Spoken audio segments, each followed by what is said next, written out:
Hey, friends. Welcome to the Self Love Strong podcast. In today's episode, we have a very special guest. We have Joseph Hess, a communication specialist, teacher, and coach from Australia.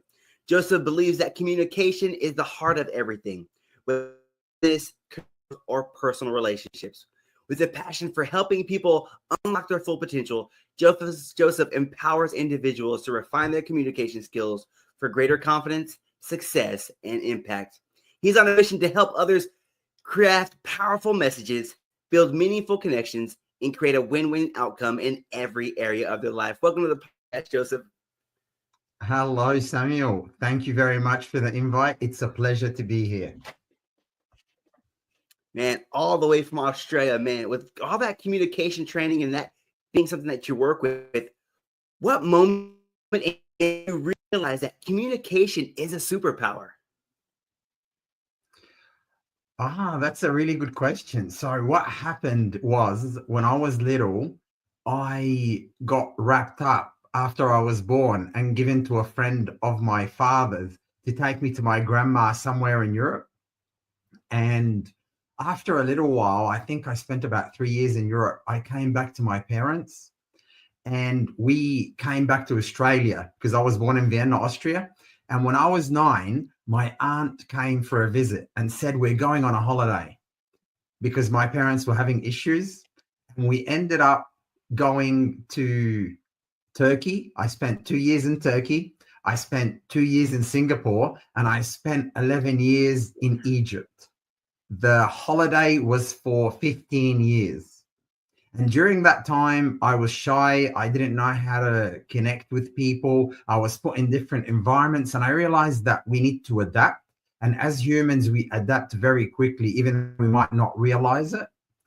And going to different schools, having to speak multiple languages, dealing with different people, I became a better communicator because I had to rely on myself and not having parents and stuff like that. I used to think it was a weakness. And I never share this story, except recently I discovered that the real strength is through vulnerability, not holding everything in.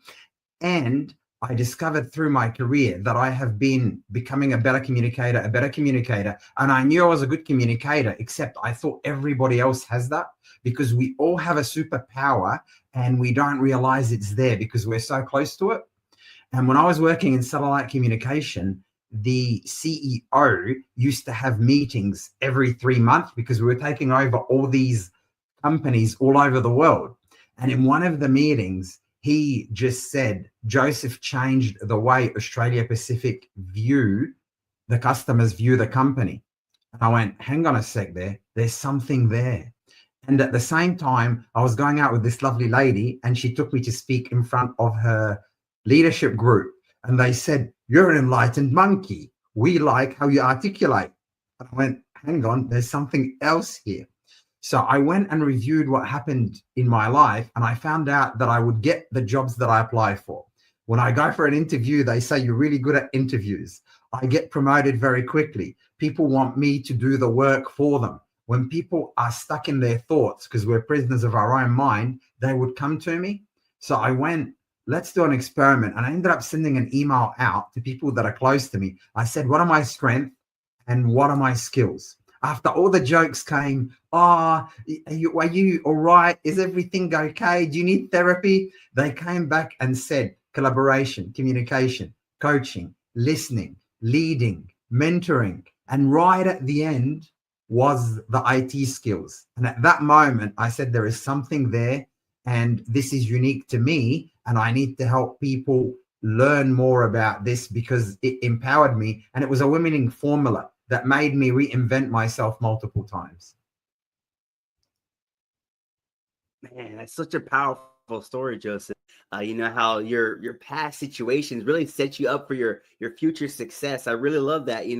It's kind of in America. We only have like one language, which is predominantly English. But I love how you learned all those different languages and all those different cultures. And I love how you said something about when we get put in situations, we adapt quickly as humans. I think many times we shy from those new situations because we are afraid because it's something new. But I love how you said you can adapt when you put yourself in a situation. Absolutely. So what were oh no, yeah, I love that. I love that. Yeah. So what were some of the biggest communication challenges you faced early on, and how did you overcome them? Like, you were learning those new languages, and now in your life, what were there any certain challenges that were along the way of learning how to communicate in different languages and with people in general? Well, we need to learn the culture. Like I had one client ask me, he said, what happens when you deal with people that are from different culture? And I said, you got to study the culture, because in communication, you have to meet the person where they're at and then take them up where you are. So if I am in a different country, I have to learn the customs and I have to learn how that person thinks.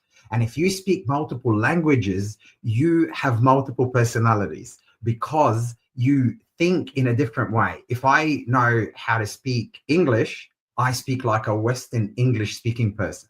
If I know how to speak Arabic, I think in a different way. And because of that, we have to meet the person where they're at and take them up. Some people will come to me and go, hello, Joseph, how you going? And I'm not going to go, hey, man, what's up? It's going to freak them out. I have to meet them where they are and bring them up to where I am. And the same with marketing, because a lot of people ask me about marketing and they go, oh, my marketing is not working. And I'm like, imagine you've got 2 kids and those kids are staying up at night and you want them to go to bed. You don't just go and say, hey, kid, go to bed, because if you don't go to bed, you'll be stressed. And if you're stressed, you won't be able to wake up early, fresh, and you won't be able to go to Harvard, for example, because you will be stressed. You have to go, what are you doing, kid? Oh, I'm playing with the doll. Oh, what's the doll doing? Oh, Barbie and Ken are going for a drive. That's great. Oh, Barbie and Ken now are tired. They have to sit down. They have to have a rest. Now they need to go to sleep. You need to go to sleep too. So it's the same thing in marketing that we use. We have to meet the person where they are, not come from up here. That is the first and most important lesson. The second thing is we have to smile. We have to smile because smile means welcome and it gives you that warm feeling. You're easy to connect with.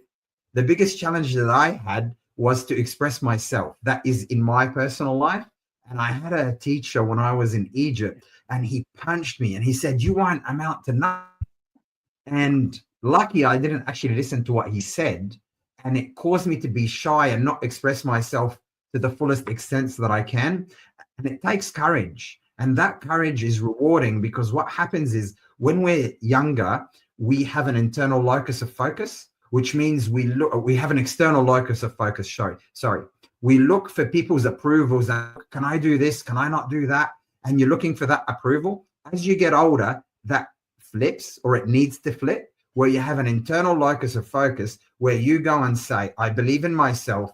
This is how I am. And you become vulnerable. And vulnerable, not like, oh, look what happened to me. Vulnerable as in, Joseph, this is what I do. And you put yourself out there and your people will come to you. And the people that don't come to you, that's perfectly fine. But that was the biggest challenge, is flipping the focus to make it internally and express myself the way I want to and have an opinion. Because now in this time and age, if people don't agree with you, they get offended. Like if they tell you something and you don't agree, they get offended. I believe we have to express our opinions. It's okay not to agree with each other.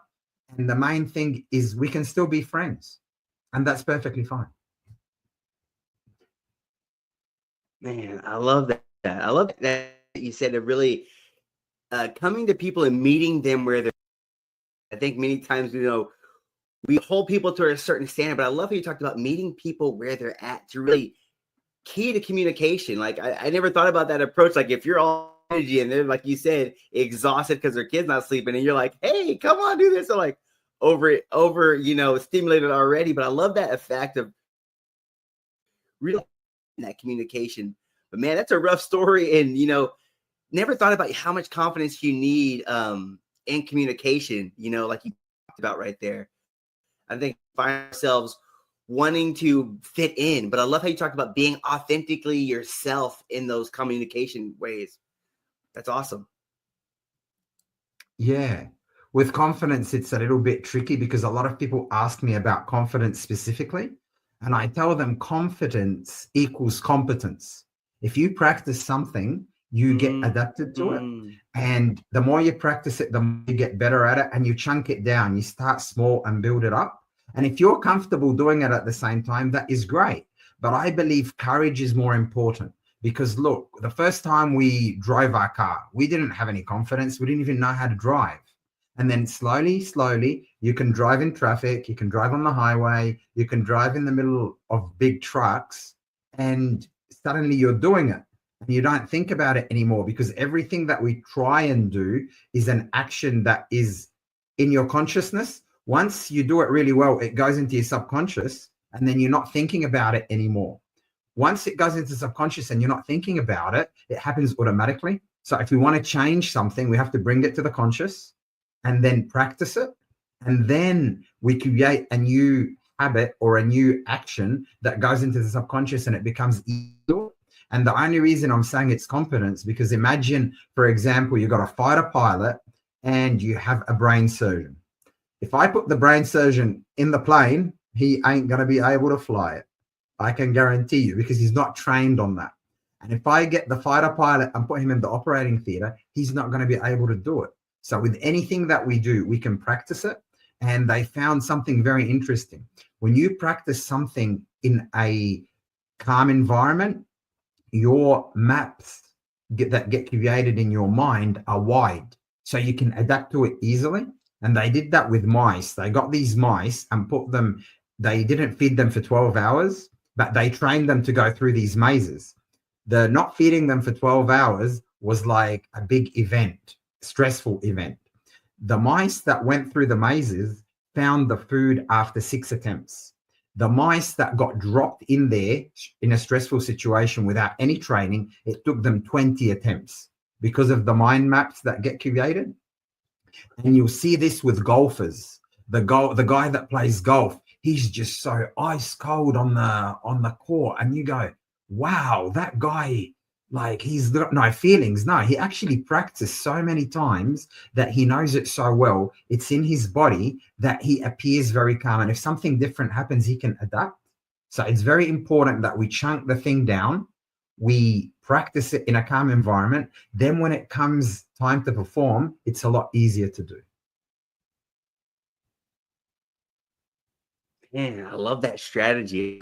That's a great analogy. I love that whole story with the mice and how those stressful situations make it difficult for us to learn and through it at the same time. But I love something you're saying here. So you're saying communicate, learn. And I think many times we feel like we're born with it, right? But I love how you talked about it's something that's actually learned. Is that what you believe? Absolutely. Everybody can be an effective communicator. It's just a set of actions that you learn and you practice and you perfect. Same as storytelling, like the people that do keynote speeches, people go and say, wow, that's so amazing, because they have the ability to tell the story and move people. And that is what you keep practicing. And the more you do it, the better you get. Recently started doing martial arts. I do Wing Chun, except I discovered that I'm learning Tai Chi as well and Thai boxing. And my master, he just goes and says, give me 100 reps. And I do 100 reps. He goes, go and do 500. And because he's from Asia, he always say, I want it in your blood, in your blood, in your blood.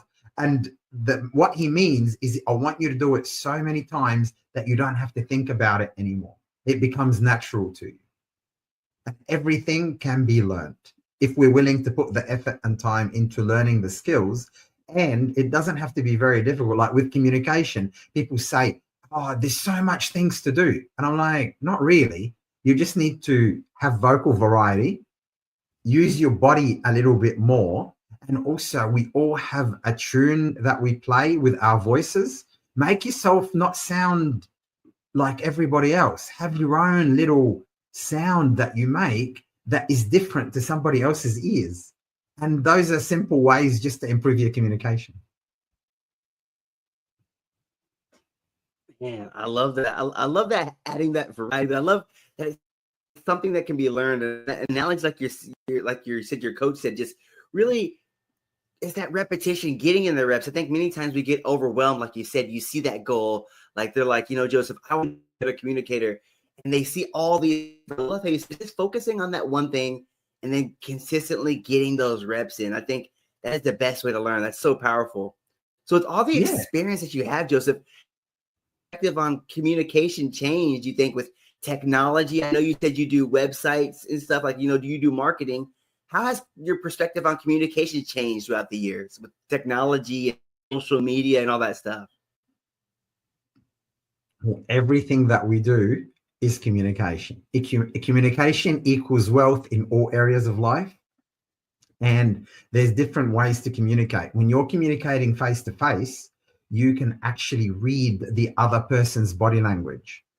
Once you read the body language, you adapt your communication to them, because everything with communication is to do with influence. You're influencing somebody to either take up your idea, buy your product, or whatever it is. And all it is, it's just a behavior detection. You detect the pattern, and then it's a pattern change when you want to influence them. And you have to be very ethical in this. Like, I think of my products as, I have the cure to cancer. If that person has cancer, it's my obligation to convince them, influence them, and get them to do this thing because it's good for them. And if they don't have cancer, it's my obligation not to tell them about the thing that I've got, or anything that I am promoting, or any idea that I want to convince them with. And what we need to understand is the difference is, the main thing is to be authentic in your message. And when you're online, you have to meet people where they are. I call it the persuasion equation. So you have to go and, first of all, gain a connection, gain a trust. That's the most important thing.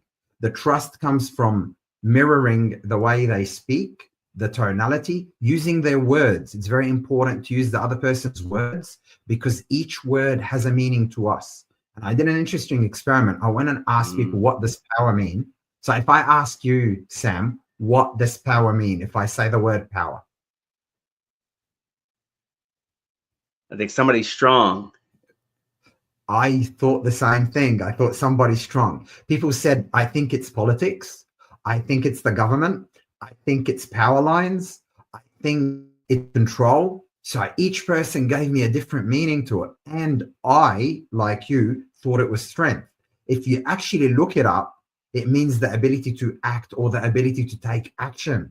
Nobody gave me the meaning of the word power. They did the same experiment with people about money. They put people in a room and said, what does money mean?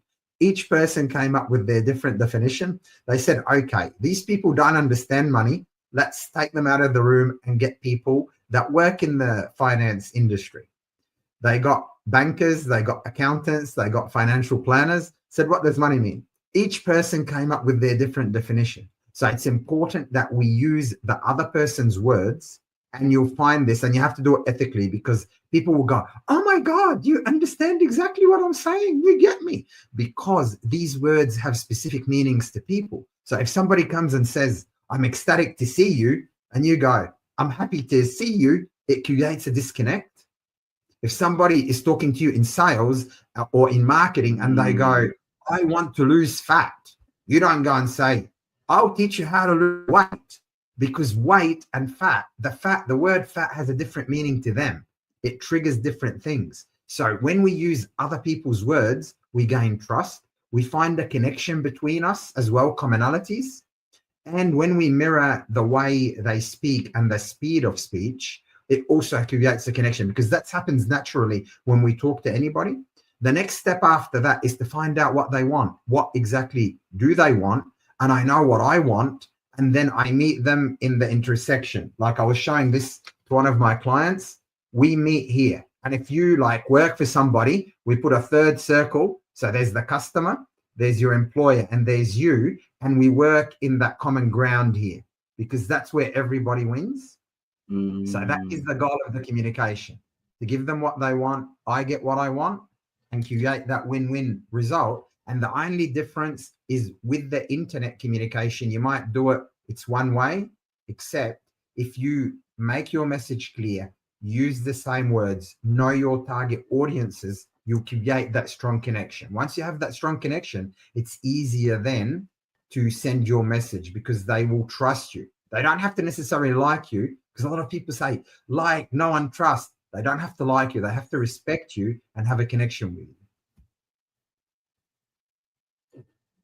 Man, that's such a powerful message. I never thought of, how critical it is to, like building that rapport, like you talked about, with using other people's words.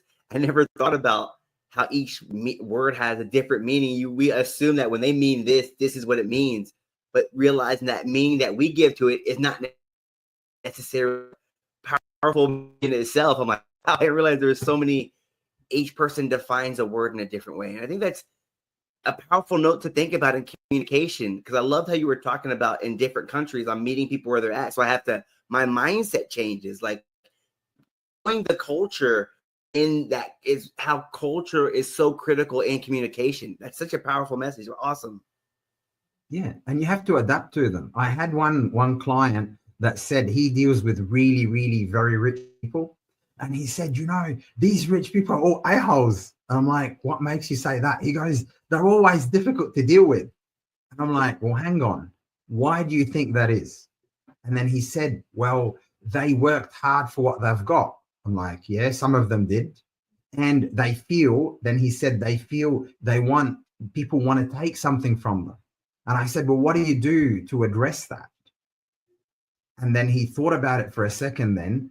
And then he said, I can tell them something. I said, yeah, you bring out the elephant in the room. If you bring out the elephant in the room, it has no impact on us. So if that person, they feel that you want to take something from them, hey, I'm here to help you. I'm here to create a win-win result. I'm not here to take anything from you. And once that is out there, everybody can relax. So it's really important, if there's something there, the elephant in the room brought out, it's a really super special little thing that can happen that creates ease in the room. Same as when you do a sales presentation, for example, and you're about to sell something, you can go and say, hey guys, I'm going to do a presentation. At the end, I'll make an offer. If you like it, great. If you don't, that's all great.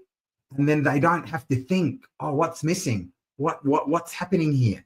And then it eases, because anything that we experience fully does not have an impact on us. Wow. Man, that is, I really love that, because sometimes we shy from addressing the elephant in the room. And I love how you really talked about kind of putting yourself in that other person's position and understanding where they're coming from.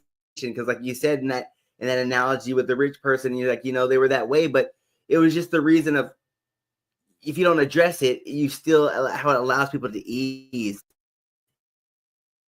in that moment as well. And to have empathy. Empathy is so the Joseph, what ways do you, yes, empathy. Oh, I love that. I want to hear what you're saying. I'm sorry. I think it kind of, yeah, but about empathy, I want to hear it. Sure. What I was saying is the quickest way to connect with somebody is to have empathy. And empathy is putting yourself in their shoes, like you said. And because sympathy is like, poor you'll be okay. Whereas empathy is actually feeling what they're going through. Like you were saying, putting yourself in their shoes, knowing where they're coming from, and then you're coming from the same angle, which is basically adapting the communication to the other person. Man, I love that. So somebody listening to this, what are some of the common mistakes people make when trying to communicate effectively? The main one that I have seen is distractions. The common mistakes is distractions. And also some people might be nervous, so they'll speak too fast. So you can slow down your rate of speech, that's one, and get rid of distractions like the filler words. If I, for example, meet you and I go, hi, Sam, I'm great to be here. Thank you for having me. It weakens my message. It's very different than, hello, Sam, it's great to be here. I am saying the same words and I'm communicating two different things at the same time without us realizing there's something called sub-communication. And the sub-communication is the real communication. The first one, when I was communicating, lack of confidence, don't really want to be here, I'm not a happy person, and the word didn't change. In the other one, I said the same words, the energy was different, because when we communicate, we're exchanging energy, and you always want to be a little bit higher. And a lot of people will come and say, well, I'm nervous. And I'm saying, great, nervousness and excitement are exactly the same. They activate the same parts of our brain. The only difference is With excitement, you know what's going to happen. Excitement is like going on a roller coaster and I'm going to be alive at the end. It's all great. With fear or nervousness, I don't know if I'm going to be alive. Except fear in this time and age, if I go to an interview and I don't get the job, I'm not going to die. If I have a business meeting and the meeting is not, we don't make an agreement, the deal is not done, I'm not going to die. But our primitive brains thinks, oh my God, it's the end of the world. And we also there was one point that I wanted to add from earlier about learning something. If you look at yourself now and you look at yourself when you were little, you came a very long way. It took a bit of time, but you came a long way and you couldn't have imagined how great you're going to be or what you're going to do. So if you take it baby steps, you'll actually get there. But the main thing is we need to understand, eliminate distractions. That would be the first thing. You can record yourself for 5 minutes talking about a topic that you're not familiar with. It has to be impromptu, because if it's impromptu, all your good things will come out and all the things that you don't like will come out at the same time. Then you sleep on it for a day. The next day you watch it without sound. You see what you're doing with your body, what you like, what you don't like. And then you hear it without looking at it. And you find what filler words you're using. And then you can improve your communication moving forward. Because remember, when you practice, when you're in a calm situation, you can actually perform better. The maps of your mind are wider and you can actually be able to perform under pressure better. And if you're nervous, the elephant in the room, hey, I'm excited to be here. It's really good. Thank you for the invite. And you use it to your advantage and it doesn't have an effect once it's experienced.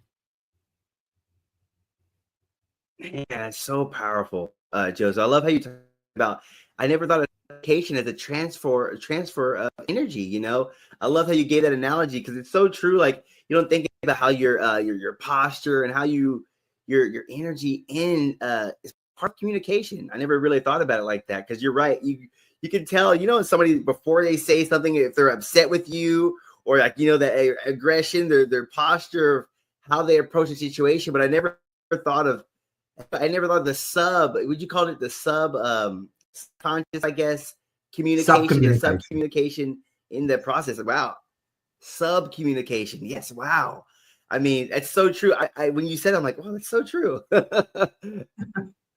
Well, the interesting thing is the words are only 7% of our communication.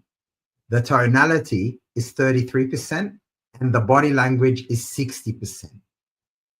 So the body speaks way more than the words and the tone. And if you're on the phone, it's 70% tonality.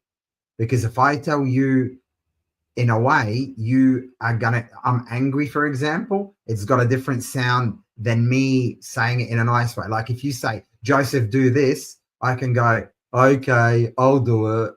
Different than, sure, I'm happy to do that for you. The words didn't change much, but the meaning is completely different. Yes, that's so powerful, man. I love that. I think that's wow. I just see it. Now that you say that, I'm like, it's just more aware. I'm like, wow, to hear that. I mean, I think many times when we communication, like you said, we think about, are we saying the right thing? Never thought about it's your body, your posture, the energy you're bringing. Wow, to see those percentages and hear that really shows me communication is more than just the words. And I think many times we find like, am I saying the right thing, but not, am I showing up in the right way? Yes. It's all about how you show up. And you've got to be comfortable in your own self. And if you're not comfortable, as I said, you got to be competent. As long as you're competent, everything is great. And we need to focus on the other person, not ourselves. If we get out of our head into the other person, then we're going to be able to do everything a lot better because the attention is taking out of us. And also, if we have a little bit of extra energy, you can get it out by like walking a little bit, doing some push-ups, getting the energy out so you're a little bit more calmer. Man, I love that strategy right there. So, Joseph, what would your role does storytelling play in making, communication more powerful? Storytelling is your magic superpower. And I recommend to everybody to start collecting stories. And it doesn't have to be very complicated. Anything can be a story, and you've got to relive it instead of just saying the events that happened. And when you relive it, you take the person on a journey. They're in it with you, and that creates it and makes it very memorable and makes you memorable. So, for example, recently, because it was like not long ago, it was New Year's, and I was sleeping in, and I heard the birds every morning wake me up, and then these galahs come in and like, and they freak me out, and I just wake up. It's so like so strong, the noise that they made. But I realized at the same time that we don't spend time to just listen to nature and hear the birds and just be in the moment. We're always doing stuff, and it's really good to have a little bit of a relaxation and actually be, not just do. So this was a simple thing. It's a very minor event that happened, except I made it more interesting because I gave you the emotion, I gave you what happened from the story, and I gave you a little listen at the end, or the purpose of the story. So storytelling is how we learn, how we create an impact, how we become very memorable. And it doesn't have to be really complicated when you do it. You just try and put more senses in it. Focus on the emotion that happened, give you a little bit of what I heard, what I saw, how I felt, what the environment was like. And then you're painting a picture with words. And the same thing when you are promoting something, you do the same thing. You paint a picture with words from where that person is at. Because I discovered in my kind of industry or coaching in general, people will go and spend money on food, no problems at all. I'll spend $300 on a meal or whatever. I'm not going to even think about it. When it comes to their personal development, okay, it's $100 for a course. Oh, I need to think about that, because there has to be a belief change. I have to believe that I can do it, and I have to believe that it would work. And this comes through stories. If I paint a picture of how I went and became how I became, and you can do it too, then you go, this is possible for me. And the same thing with my clients. So stories is what bonds us together. It makes us memorable. The main thing with the story, though, is we have to link it to the point. If there is no connection with the story, people will go, that's not professional. You can't use it in business, because they didn't connect it to a point that they're making. Yeah. Man, that's so powerful. I agree with you. I think stories are really, like you said, it really, like your story right there, just that quick emotion. I think we overcomplicate what stories are, but sometimes I notice people don't finish the story. And I love how you talked about, you got to finish and tie everything together. Man, I agree with you. Stories, I feel, are, really pull. You can really find that common connection with those stories. I feel like stories really bring us all together. I think about all the stories, like, they really just bring you all together, and it's a shared experience. Yeah. It's painting a picture with words, and also it makes you memorable. People will remember you. It's so magical, so magical. So Joseph, somebody listen to this. If they're like, how can someone, start to improve their communication skills today, even in a small way? What would you tell somebody? They're like, I want to start. I would say eliminate distractions. If you have a lot of filler words like so, eliminate distractions. Use your voice. Don't be scared to use your voice. Make it a little bit louder. And when you want to emphasize something, you can go with a deeper voice. You see it, they do it on the news. And now we're going to Channel 9. The deeper voice goes directly to the subconscious. If you have a lighter voice, it's annoying. Like if I go, hey, Sam, it's great to be here. It's like, it's not pleasant on the ears. So deeper voice. And when you want to highlight something, you can say it slower. If something is important, I can lower my voice or make it higher and speak a little bit slower. It puts emphasis on it. So eliminate distractions. Don't be afraid to use your voice, and use your body. Express yourself with your body. That's the 3 little quick tips. Awesome. I love that.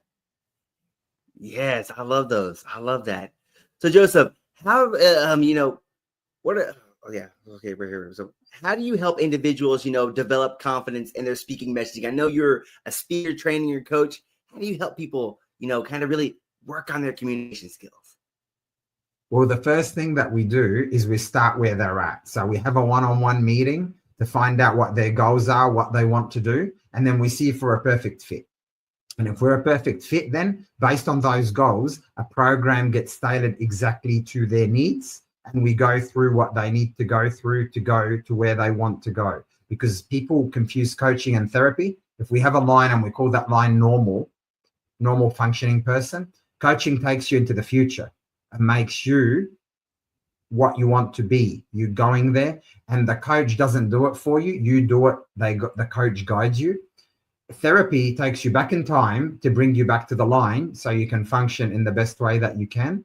And mentoring is like, there's this way, there's that way, and there's my way. We're doing it my way. So we analyze where they're at, because to understand where they're at. Once we know where they're at, we see where they're going, and there's a plan that happens to take them there, which has an evaluation first where they record themselves, find out what they do good, what they don't do good, and then we can work from there on enhancing those skills. The other thing that we do is I teach the non-verbal communication, how to understand what that person is doing by his body, and then you can adapt that communication to that person. So if I'm dealing with a person, for example, that is very arrogant, I can look at the signs. Like somebody that shakes your hand like that, he's showing power.